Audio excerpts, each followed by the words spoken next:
যদি ওনার পর্দার মাইক্রোওয়েভ লাগে আমি আমার তরফ থেকে ওনাকে একটা মাইক্রোওয়েভ দিতে চাই এবং আমি প্রধানমন্ত্রীকে রিকোয়েস্ট করতে চাই যদি ওয়াশিং মেশিন তো উনি দেয়। এইটাকে সূত্র ধরে আবার আরেকটা যে গাড়ি বাড়ি সব নিয়ে আসলেন। আন্দালিব রহমান মাননীয় সদস্যের বক্তব্যে আমি যেটা বুঝতে পেরেছি, এদিকে আজকের সংসদে আন্দালিব রহমান পার্থ জামাতে আমিরকে গালাগালি করে গণধুলাই খেয়েছে। সংসদের মধ্যে ভয়াবহ পরিস্থিতি হয়, বিএনপি জামাতের নতুন ঝামেলা তৈরি। বাজেট বক্তব্য এমন একটি বক্তব্য, সেখানে অনেক বিষয়ে বক্তব্য রাখা যায় এবং তাছাড়া একজন সদস্য তার সুবিধা অসুবিধার কথা বলেছেন। আমি মনে করি এটা সংসদের নাম বললেও ভালো হতো, কিন্তু এটা বলে এমন কোনো গর্হিত অপরাধও তিনি করেন নেই। আমাদের হাউস কমিটি আছে, সেখানে আমরা সংসদ সদস্যদেরকে আসবাবপত্র ইত্যাদি আমরা দিয়ে থাকি। সেই হিসাবে বর্তমানে বাংলাদেশের রাজনীতিতে আমরা দেখতে পাচ্ছি যে বিএনপির সঙ্গে জামাত এনসিপির একটা বড় দূরত্ব তৈরি হচ্ছে। তাদের বিরোধিতা একটা অন্যরকম পর্যায়ে যাচ্ছে। সব ইস্যুতেই তাদের মধ্যে একটা বিরোধের খেলা আমরা দেখছি। বাজেট বলেন, অন্যান্য ব্যাপার বলেন। জোর দাবি জানাচ্ছি, আমরা শুনেছিলাম যে আমাদের এই ফ্ল্যাটগুলোতে একটি করে ওয়াশিং মেশিন এবং মাইক্রো ওভেনও দেওয়া হবে। এই পর্দা, মাইক্রো ওভেন এবং ওয়াশিং মেশিনগুলো আপনার মাধ্যমে পাওয়ার জোর দাবি জানাচ্ছি। প্রধানমন্ত্রীকে রিকোয়েস্ট করতে চাই যদি ওয়াশিং মেশিন তো উনি দেয় এবং হোম মিনিস্টার থাকলে আমি বলতাম যে উনি পর্দাটা যদি কিনে দিয়ে ওনার সংসারটা আমরা গোছায় দিতে পারতাম। আজকের সংসদ অধিবেশনে আন্দালিব রহমান পার্থ বারবার বিস্ফোরকমূলক মন্তব্য করে জামাত এমপিদের তুপের মুখে পড়েছে। সংসদের মধ্যে জামাত এমপিদের বিরুদ্ধে সরাসরি কটূক্তি করেছিল এবং ওয়াশিং মেশিন এবং আসবাবপত্র নিয়ে জামাত এমপিদেরকে কোটা দিয়েছিল। এইটাকে কেন্দ্র করে জামাতে আমির সরাসরি অ্যাকশন নেন সংসদের ভিতরে এবং জামাতে আমিরও রেগে গিয়ে অসংখ্য কথা বলেন, অ্যাকশন নেন সরাসরি। আপনারা দেখতে পারবেন এই মুহূর্তে জামাত এবং বিএনপির মধ্যে মুখোমুখি একটা দাওয়া পাল্টা দাওয়া তৈরি হয়েছে আজকের অধিবেশনে এবং এই ঘটনাকে কেন্দ্র করে অসংখ্য এমপির খারাপ অবস্থা হয়েছে। সবকিছু দেখাবো এই একটি ভিডিওতে। আন্দালিব রহমানের পার্থর বক্তব্য, অন্যদিকে জামাতে আমির কি বলছেন এবং নতুন যে ভয়াবহ ঘটনা ঘটেছে সেটাও দেখতে পারবেন। যদি ওনার পর্দার মাইক্রোওয়েভ লাগে আমি আমার তরফ থেকে ওনাকে একটা মাইক্রোওয়েভ দিতে চাই এবং আমি প্রধানমন্ত্রীকে রিকোয়েস্ট করতে চাই যদি ওয়াশিং মেশিন তো উনি দেয় এবং হোম মিনিস্টার থাকলে আমি বলতাম যে উনি পর্দাটা যদি কিনে দিয়ে ওনার সংসারটা আমরা গোছায় দিতে পারতাম। এই সামান্য জিনিস নিয়ে এটি নিয়ে আর তর্ক বিতর্ক করতে চাই না। গাড়ি বাড়ি সব নিয়ে আসলেন। উনি তো আমি মনে করি একজন বিজ্ঞ পার্লামেন্টারিয়ান। আবার নিজের থেকে অফারও দিয়ে দিলেন যে আমি সব দিয়ে দেবো। তাজ থেকে আরম্ভ করে এখানে গান হয়েছে, এখানে অন্য কিছু হয়েছে। আমার কাছে মনে হচ্ছে যে ডাইরেক্টলি ওদিকে না গেলেও কিছু কিছু জায়গায় কিন্তু আমরা ওদিকে চলে যাচ্ছি। কারণ আমরা কিন্তু মেম্বার অফ পার্লামেন্ট ছাড়াও we are the ambassadors of the parliament. আমরা যখন বাইরে কোথাও যাই আমরা এই পার্লামেন্টকে রিপ্রেজেন্ট করি। মানে স্পিকার, কালকে পরশুদিন পার্লামেন্ট থেকে যাওয়ার পরে আমি অনেক টেলিফোন পাই এবং সেখানে আমি ডিফেন্ড করার চেষ্টা করি এবং ডেইলি স্টার নিউজ করে Jamaat MP demands washing machine, microwaves and curtains. এটা আমাকে অনেক লজ্জা দেয় এবং আমি মনে করি এই পার্লামেন্টকে অনেক লজ্জা দেয় যে একটা মেম্বার অফ পার্লামেন্ট এখানে দাঁড়িয়ে যেখানে জনগণের কথা বলবে, যেখানে বিভিন্ন জনগণের দাবির কথা বলবে, সেখানে একজন মেম্বার অফ পার্লামেন্ট দাঁড়িয়ে উনি ওয়াশিং মেশিন পেল না, মাইক্রোওয়েভ পেল না, কার্টেন পেল, সেই ব্যাপারে দাঁড়িয়ে কথা বলবে। যেখানে আবার বলা হয় যে আমরা গাড়ি নিব না, আমরা প্লট নিব না এই ব্যাপারে। তাহলে আমার কাছে মনে হয় মাননীয় স্পিকার যে আসলেই যদি গাড়ি আর প্লট যখন ওনারা বাদ দিল তখন ওনাদের বুকের উপরে কত বড় পাথর চাপা দিয়ে বাদ দিতে হলো যে মাইক্রোওয়েভ আর ওয়াশিং মেশিনের জন্য এই পার্লামেন্টে দাঁড়িয়ে কথা বলতে হচ্ছে। মাননীয় স্পিকার, আমার মনে হচ্ছে যে এই স্ট্যান্ডার্ড আর স্ট্যাচার আমাদেরকে মেনটেন করা উচিত এবং আমি বলবো আমাদের মাননীয় যারা আছেন ওনাদেরকে, স্পেশালি আমাদের বিরোধী দল, এবং এটা কালকে হয়তো আমাদেরকেও বলতে পারে, আমি জেনারেলি এটা বলছি যে উই মাস্ট, আমি শেষ করছি যে আমি খুব সিরিয়াসলি বলছি। তারপরে যদি আমার ভাই যেহেতু কমেন্ট করেছেন উনি চান আমি ওনাকে এম্বারাস না করে আগামীতে যদি ওনার পর্দার মাইক্রোওয়েভ লাগে আমি আমার তরফ থেকে ওনাকে একটা মাইক্রোওয়েভ দিতে চাই এবং আমি প্রধানমন্ত্রীকে রিকোয়েস্ট করতে চাই যদি ওয়াশিং মেশিন তো উনি দেয় এবং হোম মিনিস্টার থাকলে আমি বলতাম যে উনি পর্দাটা যদি কিনে দিয়ে ওনার সংসারটা আমরা গোছায় দিতে পারতাম। তারপরে যদি আমার পার্লামেন্টকে উনি এম্বারাস না করতো। আপনাকে ধন্যবাদ স্পিকার। মাননীয় সদস্য, এটা পয়েন্ট অফ অর্ডারের মধ্যে পড়ে না।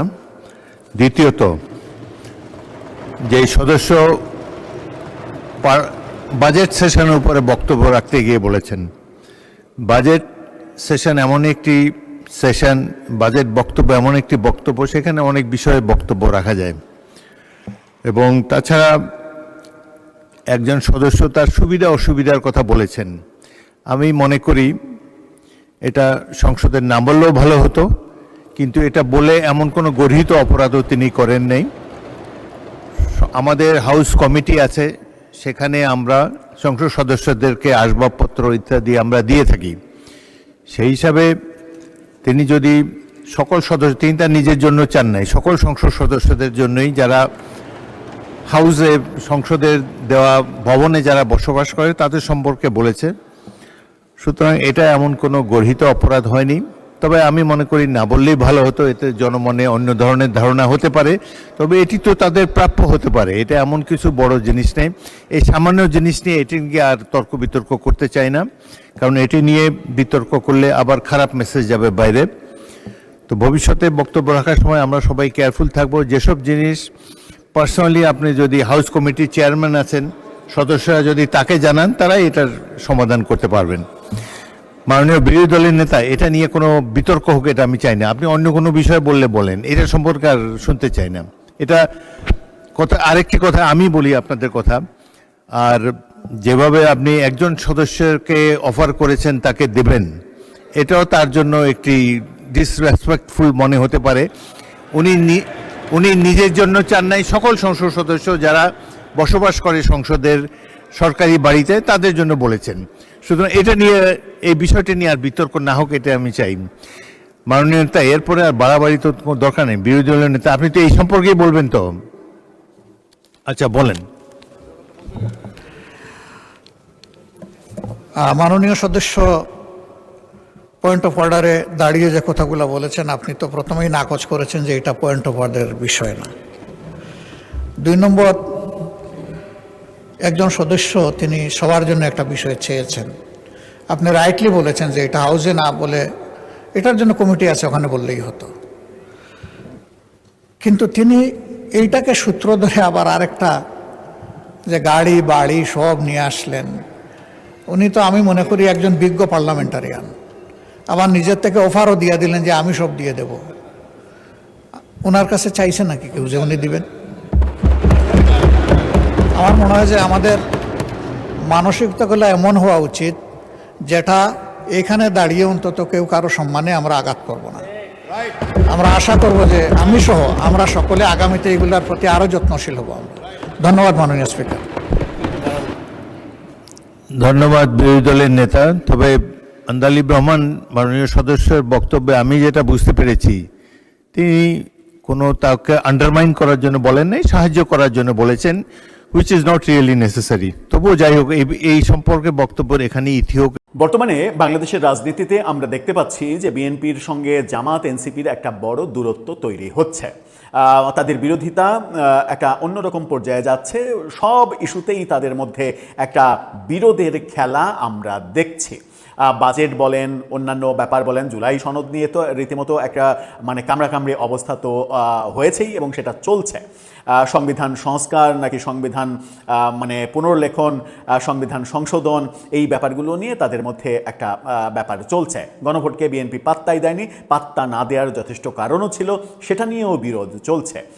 এবং এই বিরোধগুলো চলছে কিন্তু জুলাই আন্দোলনের পক্ষের শক্তির মধ্যে। জুলাই আন্দোলনের পক্ষের শক্তির মধ্যে যখন বিরোধ তুঙ্গে, তখন বাংলাদেশের একটি গণমাধ্যম যুগান্তর একটি রিপোর্ট তৈরি করেছে, যে রিপোর্টে তারা বলার চেষ্টা করেছে যে আওয়ামী লীগ এই সুযোগটাই খুঁজছে এবং এই সুযোগ কাজে লাগিয়ে আওয়ামী লীগ বাংলাদেশের রাজনীতিতে ঘুরে দাঁড়াবে এবং ফিরতে চাইছে। জুলাই আন্দোলনের পক্ষের শক্তির মধ্যে যখন এরকম কেওয়াজ চলছে এবং সেটাকে আরও বেশি কেওয়াজে পরিণত করে সেই সুযোগে আওয়ামী লীগ ঘুরে দাঁড়াবে, আওয়ামী লীগ দেশের রাজনীতিতে ফিরবে, শেখ হাসিনা ফিরবেন, সেই সুযোগ তারা খুঁজছে। এরকম বিভিন্ন ধরনের তথ্য উপাত্তর সঙ্গে মিলিয়ে উদাহরণ হিসেবে দেখিয়ে তারা বলার চেষ্টা করছে যে আওয়ামী লীগ এই জুলাই আন্দোলনের পক্ষের শক্তির যে বিরোধ, সেই বিরোধের শতভাগ সুযোগ নেয়ার অপেক্ষায় রয়েছে। আদতে আওয়ামী লীগ কি এই বিরোধকে পুঁজি করে তারা ফিরবে, নাকি আওয়ামী লীগ ফিরতেই পারবে না, নাকি আওয়ামী লীগ ফিরলে তারা নিজেরা নিজেদের শক্তিতেই ফিরবে? চলুন যুগান্তর কি বলছে সেটা মাথায় রেখে আমরা বোঝার চেষ্টা করি যে আওয়ামী লীগের রাজনীতি এবং জুলাই আন্দোলনের পক্ষের শক্তির কেওয়াজ, এই দুটো পাশাপাশি অবস্থানে কোন দিকে সামনের ভবিষ্যৎ পরিকল্পনা করা যায়। থাকবেন পলিটিক্স টিভির নিয়মিত আয়োজনে। দর্শক, বলছিলাম জুলাইয়ের পক্ষের শক্তি, সেই পক্ষের শক্তি বিশেষ করে বিএনপি, জামাত, এনসিপি, তাদের মধ্যে তো একটা কেওয়াজ চলছে, একটা বিরোধপূর্ণ সম্পর্ক চলছে।